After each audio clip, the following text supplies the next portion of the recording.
Hello les Vikings, Briefing Road de votre mercredi. On va avoir la mobilité routine comme d'habitude. On est sur la 4e routine, partie A. Derrière, vous aurez votre petit warm-up. Suite à ça, on aura le back squat 2, 4, 6 en répétition. Donc on va avoir pas beaucoup de récupération, on a pas mal de répétitions, mais le pourcentage sera assez bas. On va pouvoir se concentrer sur votre technique, votre placement, apprendre à mieux gérer ce rebond, éviter de passer de trop en chaîne postérieure et savoir bien réagir en chaîne antérieure. Et c'est l'extra qui va vous aider également à progresser sur ça. Le box squat, 4 fois 6 répétitions avec 1 minute 30 de pause. Donc à quoi ça va servir? Ça va nous servir à mieux stimuler notre chaîne postérieure pour qu'elle agisse plus facilement en iso et réagisse comme un blocage au moment de remonter votre squat, qui vous permettra de mieux stimuler, de mieux réagir derrière avec votre chaîne antérieure et de réavancer un petit peu les genoux. On a 4 fois 6. Je vous invite à regarder la vidéo pour plus d'informations et pour mieux comprendre le mouvement qu'on recherche en chaîne postérieure. Donc c'est important de bien la regarder et c'est pas juste s'asseoir sur une box et se redresser. Derrière, on aura un extra, jerk ou deadlift. Vous pouvez faire les deux. Vous pouvez le mettre, le recaler à un moment donné dans la semaine si vous avez besoin des deux.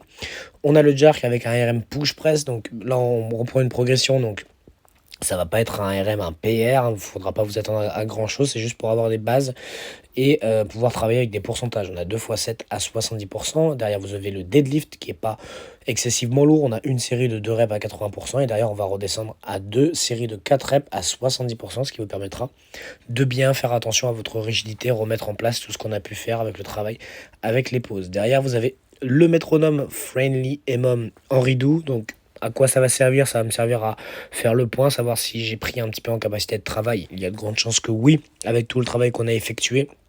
Donc ça doit pas être plus difficile.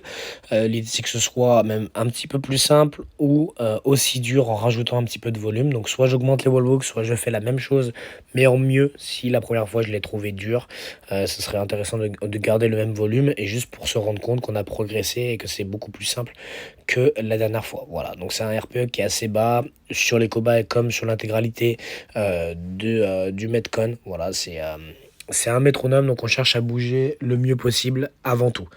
Vous avez un accessory pistol ou handstand, vous pouvez même faire les deux. En handstand, on va être en L-handstand contre le mur. On va faire des slow shoulder tap. Voilà, donc soit contre le mur, soit avec pied sur box en fonction du matériel que vous avez. On en fait 10, d'ailleurs on fait 15 bandes presse et on aura du hollow hold à faire. Moi, je vous conseille de caler ces 30 petites secondes à la fin de ces deux tours, enfin de ces deux exercices. Et on aura 3 tours à réaliser. Ensuite, pour le pistol, c'est très simple. Vous avez le même exercice que la dernière fois, le vendredi dernier, où on effectuait des pistoles sur box avec 3 secondes de descente, 3 secondes de pause en bas, 3 secondes de remontée et 3 secondes de pause en haut.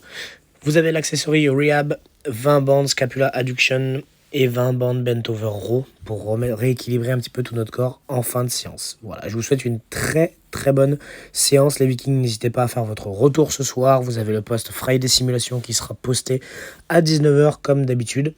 Et ensuite, demain, vous aurez le coaching process. Je reviens sur vos vidéos des semaines précédentes. Voilà. Bonne séance les Vikings.